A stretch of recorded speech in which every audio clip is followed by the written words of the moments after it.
ఇలాంటి ప్రెజెంటేషన్‌ని ప్రిపేర్ చేయాలంటే టెంప్లెట్స్‌ని డౌన్‌లోడ్ చేయాల్సిన అవసరం లేదు.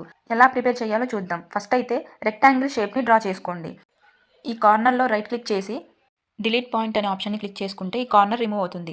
మళ్ళీ ఈ షేప్ పైన రైట్ క్లిక్ చేసి ఫార్మాట్ షేప్‌లోకి వెళ్ళి షాడో అనే ఆప్షన్‌లోకి వెళ్ళి షాడో అప్లై చేసుకొని డిస్టెన్స్ వచ్చేసి 12, బ్లర్ వచ్చేసి 40 ఇలా సెలెక్ట్ చేసుకుంటాము. అండ్ క్లోజ్ చేసి ఈ షేప్‌ని ఇలా కిందకి డ్రాగ్ చేసుకొని మంచి షేప్‌లా చేసుకోండి. అండ్ పైన కూడా ఒక కర్వ్ వచ్చేలా మనం ఇలా పైకి డ్రాగ్ చేసుకోవాలి. డ్రాగ్ చేసుకొని అండ్ వీటిని డూప్లికేట్స్ మనం తీసుకోవాలి.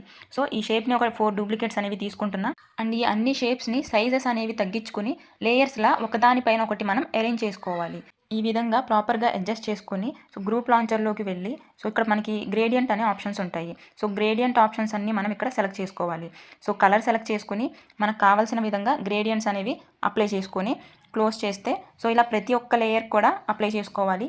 అండ్ ఫైనల్‌గా ఇక్కడున్న షేప్స్‌కి ప్రతి ఒక్క షేప్‌కి యానిమేషన్ అనేది అప్లై చేసుకుంటే ఎలాంటి టెంప్లెట్స్ మనం డౌన్‌లోడ్ చేసుకోకుండా మన ప్రెజెంటేషన్ డిజైన్ అనేది మనం డిజైన్ చేసుకోవచ్చు. అండ్ పవర్ పాయింట్ యొక్క ఫుల్ కోర్స్ కోసం మన ఛానల్ నేమ్ కింద ఉన్న వీడియోని క్లిక్ చేయండి.